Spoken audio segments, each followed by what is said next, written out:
My name is Brandon WilliamsCraig. I now live in Texas. I spent about 25 years in California studying Aikido and doing graduate studies and working in nonprofits and as a mediator and a teacher. And I'm very happy to be giving this interview.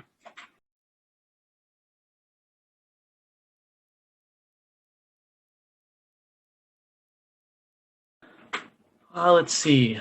I dabbled in karate and self-defense as a young teenager, and then got involved in everything else, in theater and school and music, and wandered away. And then in undergraduate, I started looking for something because I knew that I was missing something very important. And so I began going to all of the dojo in the area, which had well-known teachers, and trying to find out, what they were about. And I went to a local judo school and enjoyed the class very much. But then it was followed by an Aikido class that I stayed for, and it really caught my imagination, and I realized that's what I really wanted to do. And so I guess that was August of 1990, and the teacher was Russ Alvey, who is still teaching, and is at North Texas Aikido, not very far away. Let's see, why did I continue? Because I was fascinated by it, and it checked all my boxes. It satisfied martial rigor, and I could feel myself getting better at understanding my own body under stress, which is my requirement for studying something that I'll need to deploy under stress. I need to be able to feel that changing as I train. And it aligned with my values in a way that the karate and self-defense that I was being taught had not, and that I was able to protect the attacker if I wanted to, rather than just having to go for maximum damage as fast as possible. And what difficulties did I face? Oh, wow. Myriad. I felt frustrated by plateaus. The people around me were excellent training partners, but didn't always go as fast as I wanted to go. I mean, they didn't train as much as I did, so they didn't always. It was a hobby for a lot of people, and I realized that it was not going to be a hobby for me, and that was a little frustrating. I felt challenged a lot in figuring out how to reconcile being told not to use my own strength so that I would develop subtlety, and then compensating for my inexperience with strength till that became a habit, and then having to unlearn that habit, and then realizing I hadn't really unlearned the habit and going back and doing it again and again until I realized it was about power and not just about physical strength, and that power is out of whack in so many places in our society that I had to dig down more deeply into the psychology of it before I could begin to change the way that I use power on the mat. Those are some of the difficulties. And I've always been frustrated by the values of Aikido not being practiced beyond the mat. That people would talk about Aikido and physically illustrate it pretty well, but then would not do what I thought were obvious Aikido principles when we were in conflict of a non-physical kind.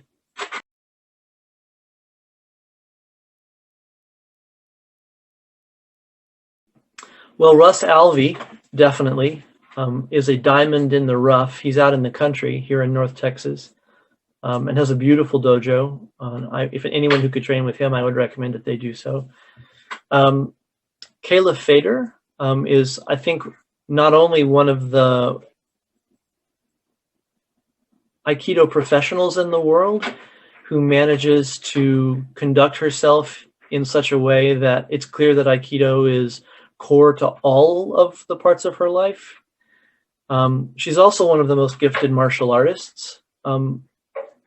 I would say, on the planet. It's not because I think that she would have any interest in the kind of contests that you see most commonly, like ultimate fighting and things like that. I'm not super interested in her as a fighter, because I don't think she's interested in that either. She was a mentor to me and my sensei for many years, and she is able to live Aikido in front of you in a way that a lot of people are not. She's kind of an Aikido creature. It just comes out all over the place when she moves. And she's an extremely effective martial artist, but it doesn't ever feel like you're fighting with her. And there are many, and I would say that's a quality of Aikido, is that it's not, there are many Aikidoists that it does feel like you're fighting with them and they're winning or losing or something. And with her, it doesn't ever seem, she doesn't give in to that, apparently. Somehow, it's part of her magic is that she doesn't engage in the fight. She just continues to demonstrate what Aikido is like, and you just end up flying all over the place. And I've always admired her spirit and her universal adoption of what I consider to be Aiki principles. Other than that, I study Shindo Yoshinryu, which is a jujitsu that is a Edo era jujitsu, and it's in parallel to the jujitsu from which Aikido was derived. Daito Ryu Aikijutsu was what Aikido came from, and Shindo Yoshinryu is a parallel school about that same time frame and actually earlier. But the jujitsus are whole systems, including all the weapons and all of the principles. And O-sensei excerpted a part of the jujitsu principles from Daito Ryu and created Aikido from them. So it's a subset. I would say an extremely useful subset, especially when you're trying to get the rest of what he meant about studying Aikido and the nonviolence and the changing how conflict works part of it. Aikido is much more effective at that than Jiu-Jitsu is. But when it comes to understanding all of the principles that are not emphasized by most teachers in Aikido, or they're lost entirely in Aikido styles, Toby Threadgill is the head of Shindo Yoshinryu, Takamura-ha Shindo Yoshinryu in the world, and he's in Evergreen, Colorado. And he is an artist in the finest sense of the term martial artist. Is that it's also obvious in his character and in his students and in the entire Kai. So I would also recommend training with any of Threadgill Kaicho's students, or him if you can manage. I highly recommend anyone to train with.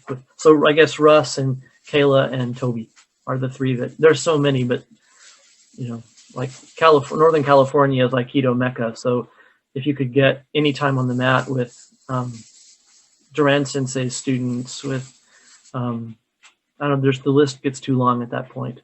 Ikeda Sensei, Yamada Sensei is remarkable. Hua Nguyen in Davis, amazing. Eric Winters Sensei, remarkably good, and also a Takamura Shindo Yoshinryu student. The list gets a little long when I start to really get down into it.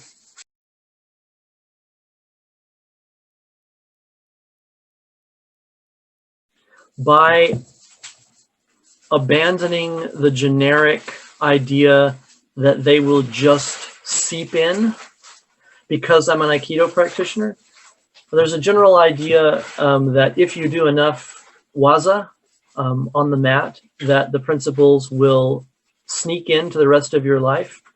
And I agree with the feeling of that, because they snuck up on me as well. But the only way I know of to integrate Aikido concepts in daily life is to do the same thing you do when you practice Aikido itself, which is to say, practice them.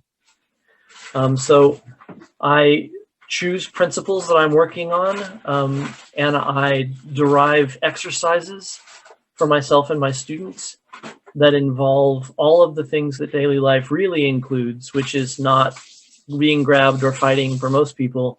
It's talking, it's psychological, it has to do with planning and structure. And then I create exercises that I repeat over and over again, just like kata in martial arts, so that my habits change. So I have a very functionalist, specific plan to integrate Aikido concepts in my daily life. And it's all about practicing exercises that change my habits so that I do those things in real life under pressure. It's the only way that you can learn a martial art, and I consider conflict a martial art, not just physical conflict.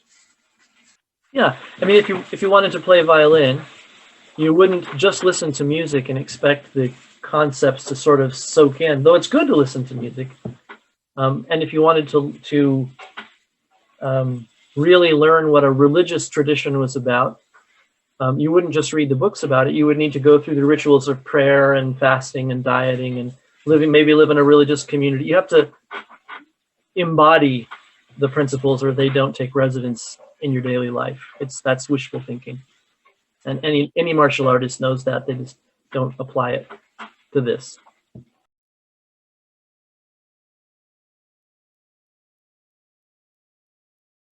I was finishing at long last the dissertation for my PhD, and I was writing anywhere from 12 to 14 hours a day, and my body started to shut down because I was just sitting in a chair. I mean, I was loving the work, but my body didn't have any idea what to do with me. And so I started training in a park on the way on my bicycle to the office at the church that I had been given to work, where I could get entirely alone and have some of my books.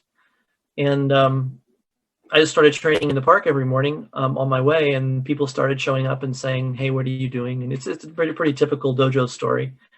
And they started asking me to show them what I was doing, and I did, and they began showing up all the time.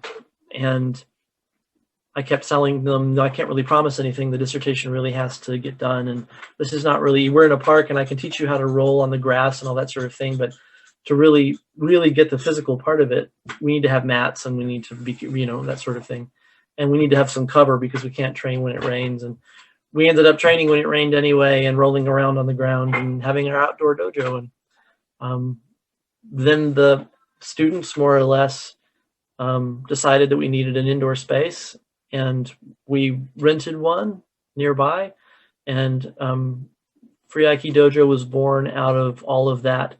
And then a Japanese national who was a student at Berkeley, a couple of blocks away, became one of my Free Aiki Dojo students and said, "Why isn't this on the Berkeley campus?" And I said, "Well, it has been. It was the first martial art. It was might have been the second martial art on the campus at Berkeley. But the teachers have come and gone, and there's been formal and informal training groups and things like that, and there just hasn't been one in a while." And he said, "We're making one." And I said, "Hi." And we did, and I was the Aikido teacher for Golden Bears Aikido from 2009 to 2016, I guess. 2018? Something like that. I forget exactly how long we went, until just before I left, which I guess that was 2018. So 9 years. So yeah, so it just happened. I mean, I had been Kayla Sensei's assistant instructor, and had been, had my own students, but I had not been somebody's sensei, like capital S, had not been the sensei of a school until then. So I started teaching in 98, I guess, something like that. And then, but I had not been, dojo cho until that point.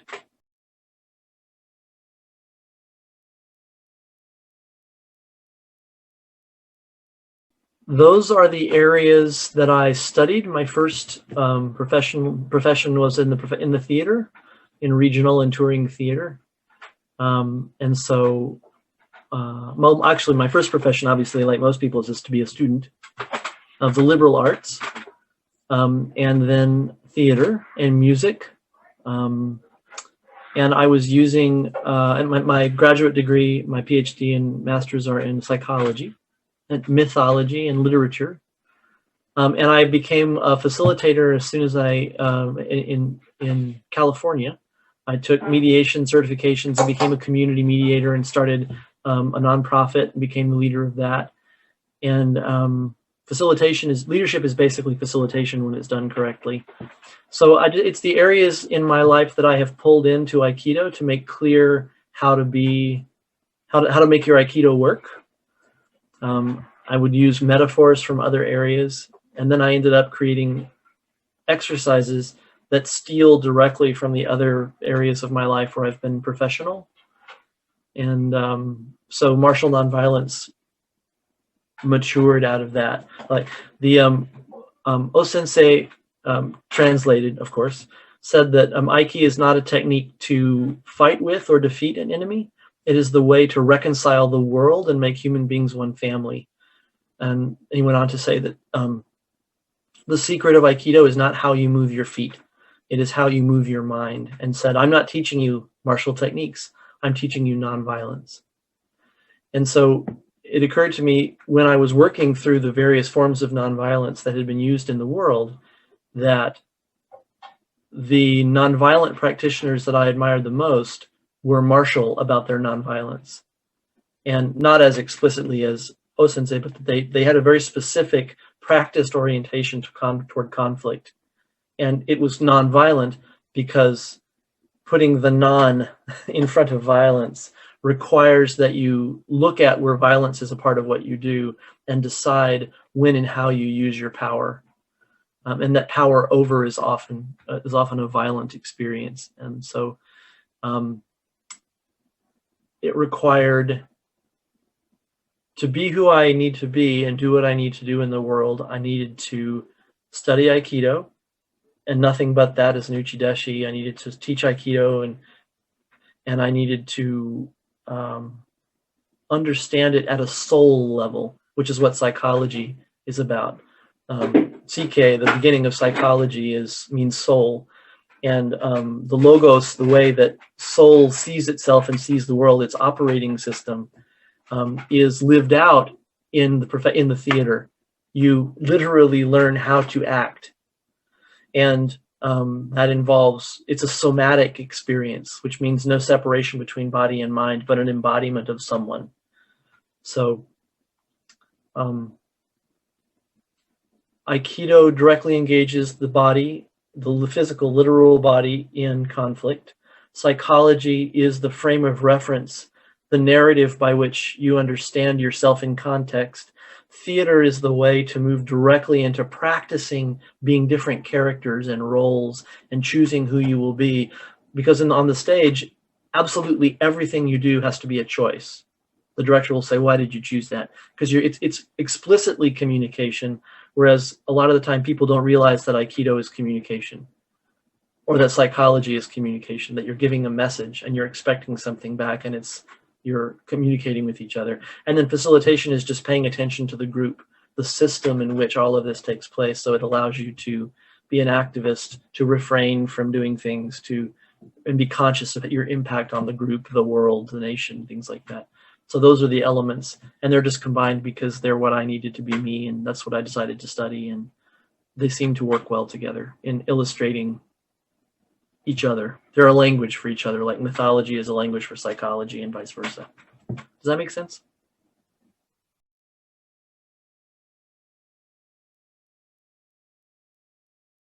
Absolutely.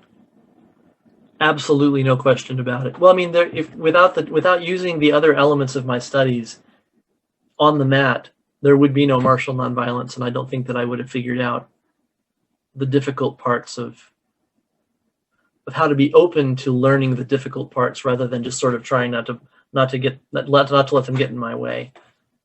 Yeah, teaching it's huge.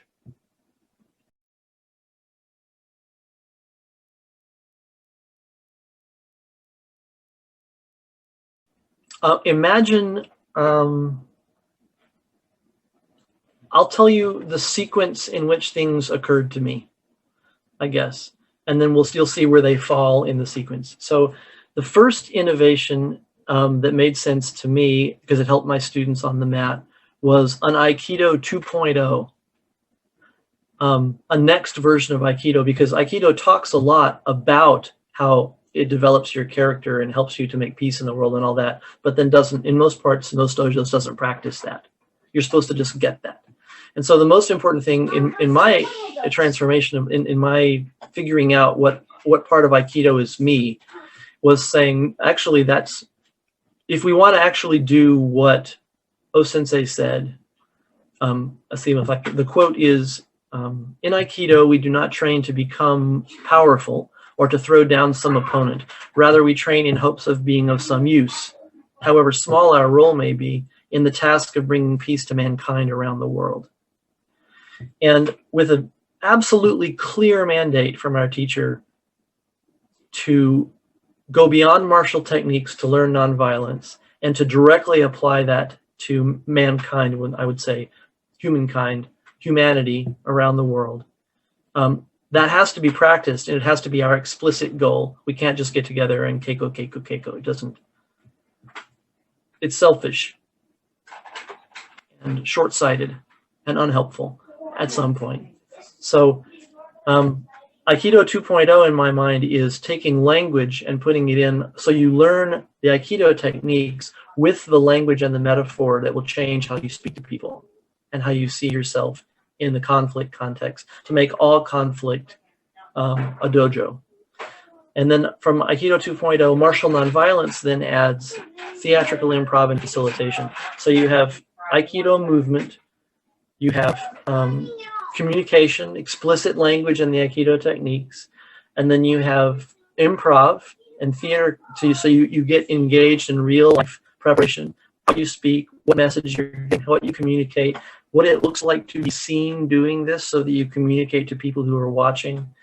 And then facilitation, where you're explicitly learning how to work in groups and in systems to change entire systems rather than just me, which we've had a lot of, especially in the 20th century. And one of my teachers named James Hillman was part of a book with Michael Ventura, the title of which was, "We've had 200 years of psychotherapy and the world is getting worse." 100 years of psychotherapy in the world, because everyone's so focused on themselves. So Aikido 2.0, martial nonviolence. Martial nonviolence, when it's put into a curriculum for a specific group, in my case, I put together in the nonprofit I directed, the Peace Practices Project, which got international funding.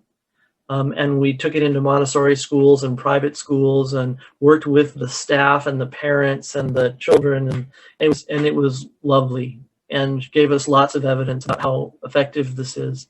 So Peace Practices is the curriculum I make for that church and for that school and for the ROTC at UC Berkeley, and it's a specific curriculum related thing.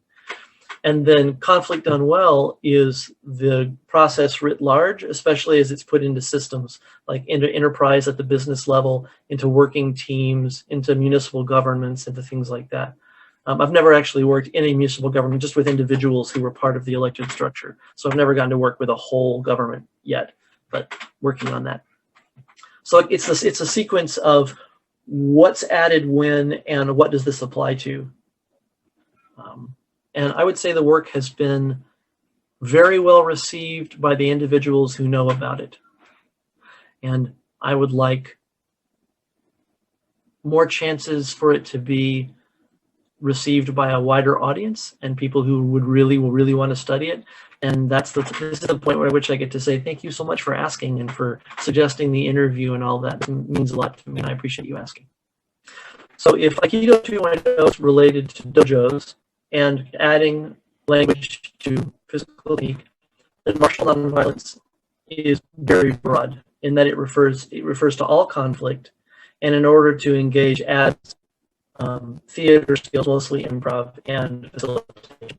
And then gets specific again and goes to live particular places in peace practices installations. And then it gets broad again, and the conflict done well is an enterprise level thing. I coach individual people, but they have other places that they can go back to and work at that level.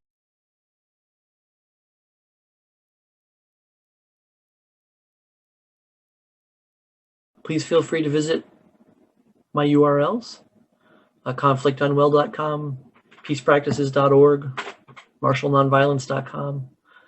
The master website is with where I hold classes and things like that, and have cohorts of people who train with me. Is called culturesmith.com. Well, actually, no, probably the most important. Here's the most important message. In Aikido, we do not train to become powerful or to throw down some opponent. Rather, we train in hopes of being of some use, however small our role may be, in the task of bringing peace to mankind across the world, around the world. that's probably the most important thing, and I think that's probably where I should leave it.